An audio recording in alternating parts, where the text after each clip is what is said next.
Hello friends, मेरा नाम है अर्षित द्विवेदी फ्रेंड्स। और इस वीडियो में हम लोग बात करेंगे उस रीसेंट न्यूज के बारे में जो आपको अभी अभी सुनने में आ रही है कि WTI इंडेक्स यानी West Texas intermediate crude oil index, खासकर जो उसका फ्यूचर इंडेक्स है वो नेगेटिव में चला गया है।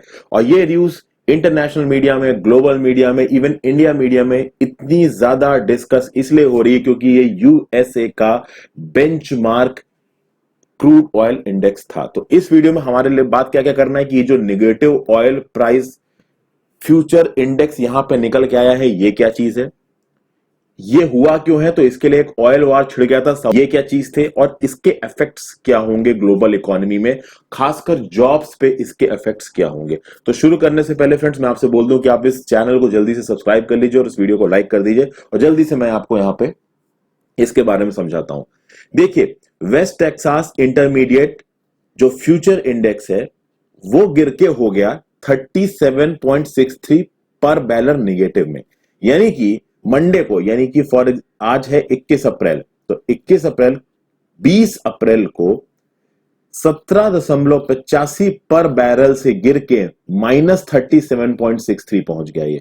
तो -17 और 37 यानी कि लगभग 54 पर बैरल, 55 लमसम 54-55 पर बैरल का डिक्रीज आया है एक दिन के अंदर अंदर। अब सबसे बड़ी बात यह होगी कि इतना जबरदस्त डिक्रीज एक दिन के अंदर अंदर कैसे आ गया है, तो इसमें कॉम्बिनेशन ऑफ फैक्टर्स काम कर रहे हैं फ्रेंड्स। सबसे पहली बात तो यह है कि कोरोना वायरस का पैंडेमिक पूरी दुनिया में फैल गया है जिसकी वजह से डिमांड खत्म सी हो गई है।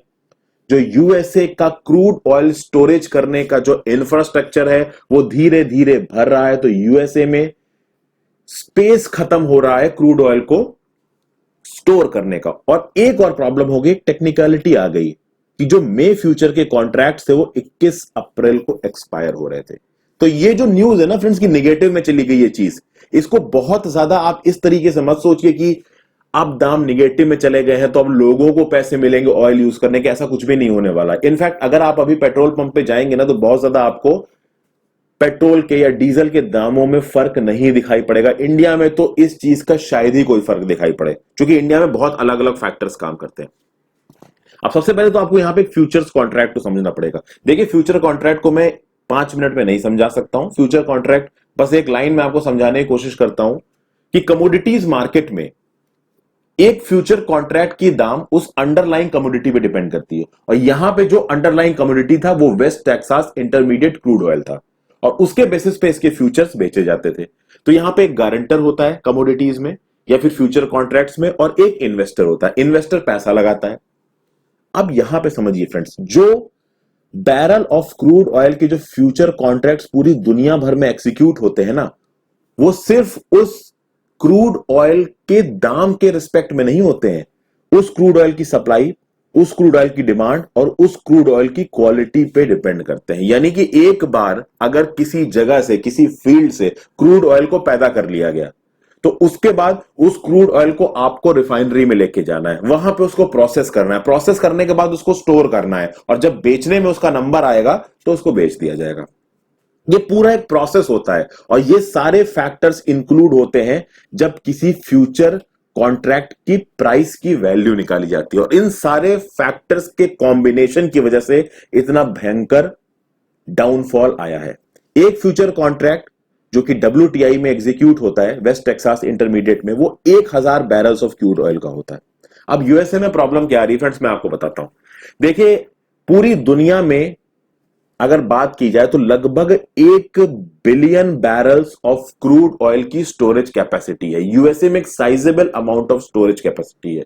बट चूंकि ये कोरोना वायरस का पैंडेमिक इतना फैल गया है तो पूरी दुनिया भर में जो रिक्वायरमेंट है क्रूड ऑयल की, तेल की, वो खत्म हो रही है। तेल चाहिए ही नहीं लोगों को। पूरी दुनिया इस समय लॉकडाउन में है, गाड़ियां चल नहीं रही हैं, बिजनेसेस चल नहीं रहे हैं, एयरलाइंस चल नहीं रही, सब कुछ बंद है। इंडिया तो ऑलमोस्ट पूरा लॉकडाउन में है। बहुत सारी दूसरी कंट्रीज अफ्रीका की जो सेमी लॉकडाउन में है। तो या तो लॉकडाउन चल रहा है या सेमी लॉकडाउन चल रहा है, जिसके चक्कर में डिमांड बिल्कुल रुक गई। और जो क्रूड ऑयल होता है, क्रूड ऑयल से सब कुछ बनता है। क्रूड ऑयल से आपका पेट्रोलियम बनता है, क्रूड ऑयल से आपका डीजल बनता है, एविएशन टरबाइन फ्यूल में भी क्रूड ऑयल लगता है। तो इतनी सारी चीजें जब क्रूड ऑयल से जलती है, जब ये सब चीजें की डिमांड ही खत्म हो गई तो ऑब्वियसली बात है क्रूड ऑयल की भी डिमांड खत्म हो गई है। और जब क्रूड ऑयल की डिमांड खत्म हो गई है तो उसका प्रोडक्शन भी कम होना चाहिए, तभी तो एक बैलेंस बनाओगे आप। लेकिन एक ऑयल वॉर छिड़ गया था कुछ दिन पहले, उसको कहते हैं ऑयल प्राइस वॉर। उस ऑयल प्राइस वॉर को भी समझेंगे इस पूरी सिचुएशन को समझने के लिए। उस ऑयल प्राइस वॉर के चलते हुआ ये कि जो मेजर ऑयल प्रोड्यूसर्स हैं पूरी दुनिया भर के, उन्होंने अपनी डिमांड को कम नहीं किया, सॉरी उन्होंने अपने प्रोडक्शन को कम नहीं किया। जो अपनी पैदावार थी ऑयल की वो उन्होंने घटाई नहीं। जब उन्होंने ऑयल की पैदावार घटाई नहीं तो डिमांड तो है नहीं मार्केट में ऑयल की, और भाई ऑयल आप पैदा किए चले जा रहे हो तो दाम तो घट नहीं थे। अब नॉर्मली कैसे ऑपरेट करती हैं चीजें, फॉर एग्जांपल अगर आप मेजर ऑयल प्रोड्यूसर्स की बात कर लो, फॉर एग्जांपल आप रशिया की बात कर लो, यूएसए की बात कर लो, सऊदी अरेबिया की बात कर लो, हम बात करते हैं इन ऑयल प्रोड्यूसर्स की। ये लोग एक sizeable amount of oil produce करते हैं और उनके पास स्टोरेज कैपेसिटी भी अच्छी खासी है। तो ऐसा नहीं होता फ्रेंड्स कि क्रूड ऑयल को तुरंत आपने प्रोड्यूस किया और उसके बाद उसको बेच दिया। उसको प्रोड्यूस करने के बाद उसको रिफाइनरी में ले जाके उसकी प्रोसेसिंग होती है और प्रोसेसिंग के बाद उसको बेचा जाता है। और इस पूरे प्रोसेस में इन कंट्रीज ने बहुत तगड़े स्टोरेज इंफ्रास्ट्रक्चर बना रखे हैं कि बीच में उस क्रूड ऑयल को जब यूज नहीं हो रहा होगा या जब वो अंडर प्रोसेसिंग होगा तो कहीं ना कहीं उसको स्टोर करके रखना होगा। अब स्टोरेज स्पेस तो लिमिटेड है फ्रेंड्स, डिमांड कम हो गई हो ऑयल की, तो धीरे धीरे धीरे करके ये जो स्टोरेज स्पेस है वो खत्म हो रहे हैं दुनिया भर में। और खासकर मैं आपको बताऊं, ऑयल दो तरीके से प्रोड्यूस होता है। एक तो होता है ऑन शोर प्रोडक्शन, एक होता है ऑफ शोर प्रोडक्शन।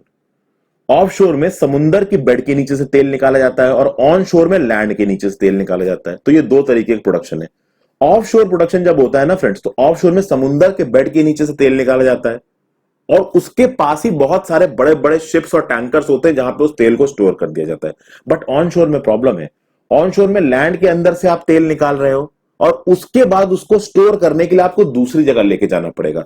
ये वेस्ट टेक्सास इंटरमीडिएट जो क्रूड ऑयल है ना, ये ऑन शोर क्रूड ऑयल है, इसकी प्रोडक्शन लैंड से होती है। तो एक बार इसको आपने प्रोड्यूस कर दिया तो इसको डिस्पोज करने में भी एक अच्छी खासी अमाउंट ऑफ कॉस्ट इन्वॉल्व होती है और जो ये फ्यूचर्स बिकते हैं ना उसमें ये कॉस्ट कंसीडर्ड होती है। तो जब एक बार कॉन्ट्रैक्ट एग्जीक्यूट करता है तो एक contract 1000 barrels of crude oil के बराबर होता है और उसकी सप्लाई और उसके स्टोरेज कॉस्ट भी इस कॉन्ट्रैक्ट में इंक्लूडेड होते हैं। तो हुआ यह कि 21 अप्रैल को ये जो मई वाला फ्यूचर कॉन्ट्रैक्ट था WTI का, ये एक्सपायर हो रहा था। कोरोना वायरस के चलते डिमांड थी नहीं और स्टोरेज स्पेस यूएसए में खत्म हो रहा था। तो जो इन्वेस्टर्स थे कि उनको लगा कि खर्चा ज्यादा हो जाएगा, तो जो मैंने इंश्योरेंस दे रखा है उस इंश्योरेंस को पे करके थोड़ा लॉस लेके मैं अपने कॉन्ट्रैक्ट को एग्जीक्यूट ही नहीं करूंगा। इन्होंने अपने कॉन्ट्रैक्ट्स एग्जीक्यूट नहीं किए, उसके चलते 17.85 पर बैरल पे जो क्रूड ऑयल का फ्यूचर बिक रहा था वो -37 पे आ गया। $55 पर बैरल एक दिन में खिसक गया। ये समझ गए फ्रेंड्स? तो अब आपको समझ में आया कि ये निगेटिव क्यों हुआ है। ये निगेटिव इसलिए हुआ है कि एकदम से उसको एग्जीक्यूट करने की डेट 21 अप्रैल थी, फिर यूएसए में स्टोरेज स्पेस खत्म हो रहा था, तो जो जो स्टोरेज स्पेस अवेलेबल था वहां पे ले जाने का खर्चा, फिर कोरोना वायरस के चलते डिमांड है नहीं, तो वो जो स्टोरेज स्पेस में ऑयल स्टोर है वो बिक रहा नहीं है, तो इन्वेस्टर्स को हो रहा था नुकसान, तो उन्होंने कॉन्ट्रैक्ट्स एग्जीक्यूट नहीं किए और एकदम से ये जो डिमांड थी, एकदम से जो दाम थे वो बिल्कुल निगेटिव में चले गए। अब यहां पे आप एक चीज समझिए, डिमांड निगेटिव में, सॉरी इसके दाम निगेटिव में चले गए फ्यूचर्स के, इसका मतलब ये नहीं है कि ये कमोडिटी सस्ती हो गई, आपको सस्ती मिलेगी, इसका मतलब ये बिल्कुल भी नहीं है। और अगर इंडिया के रिस्पेक्ट में बात करें, हम तो इंडिया के रिस्पेक्ट में बात करेंगे ना, तो इंडिया का जो बास्केट ऑफ क्रूड है ना, वो 3 बास्केट से मिलकर बनता है, ओमान के, दुबई के और ब्रेंट क्रूड के। इसमें WTI है ही नहीं, तो ऑब्वियस सी बात है कि इंडिया के क्रूड बास्केट पे इसका इफेक्ट आएगा ही नहीं। अब आप सोचोगे कि ये क्रूड बास्केट्स क्या होती है। देखिए फ्रेंड्स, इंटरनेशनली अलग अलग जो मेजर प्रोड्यूसर्स हैं उन्होंने अपनी क्रूड ऑयल की बास्केट्स बना रखी हैं। होता यह है कि एक इलेक्ट्रॉनिक एक्सचेंज होता है यहां पे, जहां पे आप क्रूड ऑयल के बेस पे जो कमोडिटीज हैं उनको आप ट्रेड कर सकते हो एक इलेक्ट्रॉनिक मार्केट में। जैसे गोल्ड को आप ट्रेड कर सकते हो एक इलेक्ट्रॉनिक मार्केट में, सिल्वर को कर सकते हो, उसी तरीके से आप क्रूड ऑयल को भी कर सकते हो। तो ये जो Oman crude futures, Dubai crude futures, Brent crude, फिर अगर आप WTI क्रूड की बात कर ले तो ये सब यही है। WTI यूएसए का बेंचमार्क क्रूड ऑयल इंडेक्स है। ब्रेंट, दुबई, ओमान ये दूसरी जगहों के। इंडिया का जो बास्केट ऑफ क्रूड है वो 3 पे डिपेंड करता है, ओमान, दुबई, ब्रेंट, इसमें WTI आता नहीं है। प्लस मान लीजिए कि क्रूड ऑयल के दाम कम हो गए, लेकिन क्रूड ऑयल आप सीधे सीधे अपनी गाड़ी में ना डालते हो, उस क्रूड ऑयल को ले जाके रिफाइनरी में प्रोसेस किया जाता है। रिफाइनरी में प्रोसेस करने के बाद पेट्रोल बनता है, डीजल बनता है और आप इस पेट्रोल डीजल का इस्तेमाल करते हैं। और पेट्रोल डीजल के भी दाम बहुत चीजों पर डिपेंड करेंगे, डीलर कमीशन, फिर उस पर एक्साइज ड्यूटी लगेगी, वैल्यू एडेड टैक्स लगेंगी, सरकारें लगाएंगी इंडिया में, और फिर जाके ये सब वैल्यूज को इंक्लूड करने के बाद वो पेट्रोल पंप में पहुंचेगा और वहां बिकेगा। तो आप समझ ही लीजिए कि अब एक बात तो बिल्कुल सही है कि अगर इंटरनेशनली क्रूड ऑयल के दाम घट रहे हैं, ऐसा थोड़ी ना कि WTI के ही दाम घटे हैं, बहुत से और लगभग जितने क्रूड ऑयल इंडेक्स है सबके दाम घटे हैं। ब्रेंट क्रूड तो 60% नीचे आया है। जब सबके दाम घटे तो पेट्रोल सस्ता होना चाहिए, लेकिन आप देखोगे पेट्रोल सस्ता नहीं हो रहा। पेट्रोल 76 रुपए लीटर बिक रहा था मुंबई में 2 दिन पहले, और डीजल 66 रुपए का। तो इनके दाम में कमी नहीं आई है। क्यों कमी नहीं आई है? क्योंकि dealer commission, excise duty, value added tax को सरकारें रेगुलरली चेंज होती रहती है। तो सरकार पे भी बहुत हद तक डिपेंड करता है कि पेट्रोल के दाम नीचे आएंगे या नहीं आएंगे। तो ये निगेटिव वाला कंसेप्ट तो आपको समझ में आ गया फ्रेंड्स कि ये क्यों हुआ। अब हमको ये समझना है कि ये सारा बवाल शुरू कैसे हुआ। हम ये जो आज निगेटिव क्रूड ऑयल के दामों पे पहुंच रहे हैं, हम यहां तक पहुंचे कैसे, इस ऑयल वॉर को हमको समझना है शुरू से लेके एंड तक। जितना जल्दी हो सकेगा उतनी जल्दी समझाने की कोशिश करूंगा। समझ गए फ्रेंड्स? अब देखिए हुआ क्या कि 2014 में यूएस में शेल ऑयल प्रोडक्शन की टेक्नोलॉजी आ गई। जब शेल ऑयल प्रोडक्शन की टेक्नोलॉजी आ गई तो यूएसए एकदम से दुनिया का सबसे बड़ा ऑयल प्रोड्यूसर बन गया। तो एकदम से जबरदस्त तरीके से ऑयल प्रोड्यूस करना शुरू किया यूएसए ने। अब यूएसए ने ऑयल प्रोड्यूस करना शुरू कर दिया तो जो बाकी कंट्रीज थी, जैसे कि रशिया थी, सऊदी अरेबिया थी, जो बाकी बड़े बड़े ऑयल प्रोड्यूसर्स थे दुनिया के, उन्होंने भी अपना ऑयल प्रोडक्शन कम नहीं किया। सबने अपना ऑयल प्रोडक्शन बढ़ा के रखा। उसके चलते हुआ यह कि 2014 में जो ऑयल $114 पर बैरल में बिक रहा था, वो 2016 में $27 पर बैरल में आ गया। क्यों? क्योंकि भैया जबरदस्त तरीके से ऑयल प्रोड्यूस हो रहा है, डिमांड इतनी है नहीं। तो इस सिचुएशन को सॉल्व करने के लिए, चूंकि ऑयल के दाम इतने कम हो गए थे, तो कंट्रीज को लगा कि भाई घाटा तो हमारा ही हो रहा है ना इस लड़ाई में। तो सऊदी अरेबिया, रशिया बैठे और कुछ और कंट्रीज बैठी सितंबर 2016 में, और उन्होंने एक अलायंस बनाया ओपेक का, oil and petroleum exporting countries का, और नॉन ओपेक का। नॉन ओपेक को लीड कौन कर रहा था? रशिया लीड कर रहा था, क्योंकि रशिया ओपेक का मेंबर नहीं है। तो ओपेक और नॉन ओपेक कंट्रीज का एक ग्रुप बना जिसको ओपेक प्लस बोलते हैं। ये कोई फॉर्मल अलायंस नहीं था, ये इनफॉर्मल अलायंस था, इनफॉर्मल पार्टनरशिप थी। और इसमें बोला गया कि भैया हम लोग 3 साल का एक एग्रीमेंट बनाते हैं और हम अपनी ऑयल प्रोडक्शन को कम करेंगे। तो ओपेक प्लस ने जनवरी 2020 तक जो ऑयल प्रोडक्शन थी उसको 2.1 मिलियन बैरल्स पर डे पे ले आए। लेकिन जनवरी 2020 में एक बहुत मेजर प्रॉब्लम आने वाली थी, और वो प्रॉब्लम थी कोरोना वायरस की। और उस कोरोना वायरस के चलते 15 फरवरी 2020 को इंटरनेशनल एनर्जी एजेंसी ने यह डिक्लेयर किया कि भाई जो ग्रोथ है ना 3,25,000 बैरल पर डे से 8,25,000 बैरल्स पर डे तक जो ऑयल की ग्रोथ है वो कम होगी। क्यों? क्योंकि जो कंजम्पशन है ऑयल का वो 4,35,000 बैरल्स पर डे कम होगा।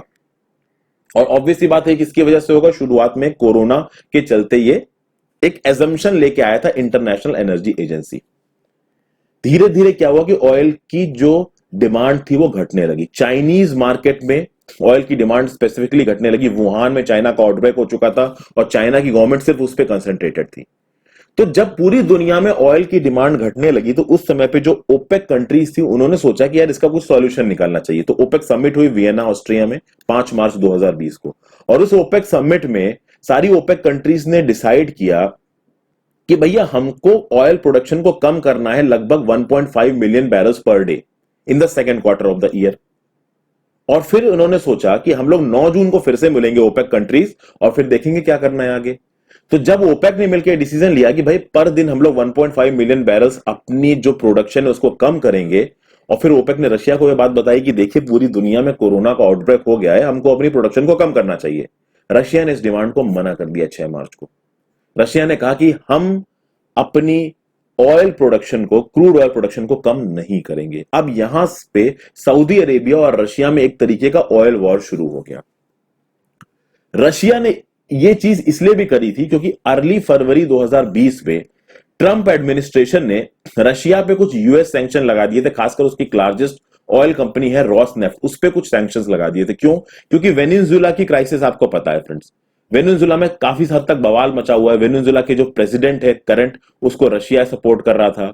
जो उसका वाइस प्रेसिडेंट था अपोजिशन में, उसको यूएसए सपोर्ट कर रहा था। वेनेजुला में दुनिया के सबसे बड़े रिच मिनरल रिसोर्सेज मिलते हैं, सबसे बड़ा क्रूड ऑयल रिजर्व दुनिया का वेनेजुला में है। तो रशिया में क्राइसिस चल रही थी और वहां पे बैकग्राउंड में, सॉरी, वेनेजुला में क्राइसिस चल रही थी और बैकग्राउंड में यूएसए और रशिया इसकी वजह से लड़ रहे थे। तो यूएस ने बहुत सारे सैंक्शंस लगा दिए रशिया पे। तो रशिया को लगा कि हम पे सैंक्शंस लगाएं तो हम क्यों बात माने, हम तो अपनी ऑयल प्रोडक्शन को बढ़ाते रहेंगे।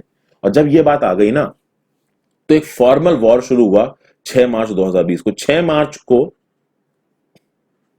रशिया ने सऊदी अरेबिया और ओपेक के ऑफर को ठुकरा दिया कि हमको ऑयल प्रोडक्शन कम करनी चाहिए। उसके जवाब में 8 मार्च 2020 को सऊदी अरेबिया ने अनाउंस किया कि भैया हम हमारे जो ऑयल कस्टमर्स हैं यूरोप, एशिया, यूनाइटेड स्टेट्स में, उनको पर बैरल $6 से $8 का डिस्काउंट देंगे। अब तो भैया जब सऊदी अरेबिया ने ओपनली अनाउंस किया ना कि हम इतना बड़ा डिस्काउंट दे रहे हैं पर बैरल पे, पूरी दुनिया में जो दाम थे ऑयल के धड़ाधड़ गिरना शुरू हो गए। ब्रेंट क्रूड 30% गिरना शुरू हो गया। इवन यूएस के जो ऑयल प्राइसेस थे जो वहां पे प्रोड्यूस हो रहा था वो गिरना शुरू हो गया। अब आप सोचिए, यूएसए में एक ऑयल का रिक्वायरमेंट है किसी को, उसको अगर सस्ता ऑयल सऊदी अरेबिया से मिल रहा है तो वो अपनी कंट्री यूएसए से ऑयल क्यों खरीदेगा। तो एक तरीके से एक ऑयल प्राइस वॉर छिड़ गई। उसके चलते जो वेस्ट टेक्सास इंटरमीडिएट था, जो ग्रेड ऑफ क्रूड ऑयल है, जो कि स्वीट क्रूड ऑयल है, अब यहां पे स्वीट और सोर का भी कंटेंट होता है। यहां पे सल्फर कंटेंट के हिसाब से बताया जाएगा कि वो क्रूड ऑयल स्वीट है या सौर है।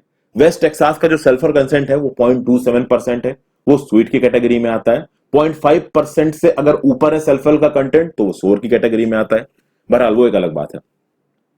तो जब सऊदी अरेबिया ने ओपनली इस ऑयल वॉर को छेड़ दिया तो पूरी दुनिया में जो ऑयल प्राइसेस थे धड़ाधड़ गिरे। उसका इफेक्ट स्टॉक मार्केट पे भी नजर आया।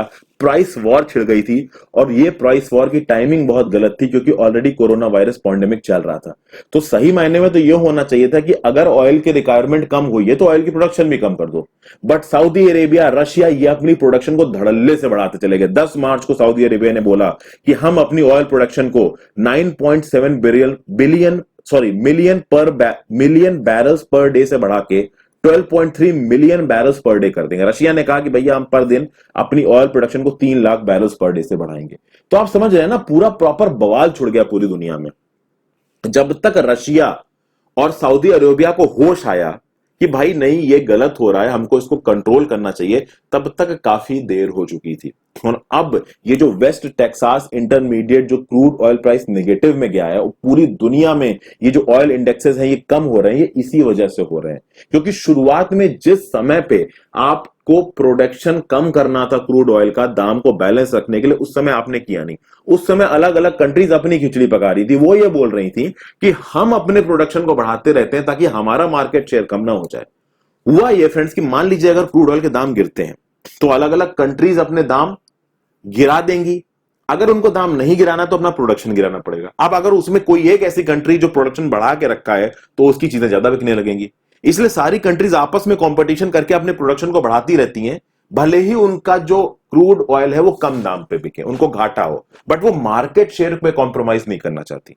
और ये लड़ाई का रिजॉल्व करने में बहुत समय लग गया। ट्रंप ने बैठ के पुतिन से बात करके, सऊदी अरेबिया के लीडर से बात करके इस इशू को सॉल्व कराया। ये इशू सॉल्व हो गया था अप्रैल के एंड, 10 अप्रैल तक आते आते।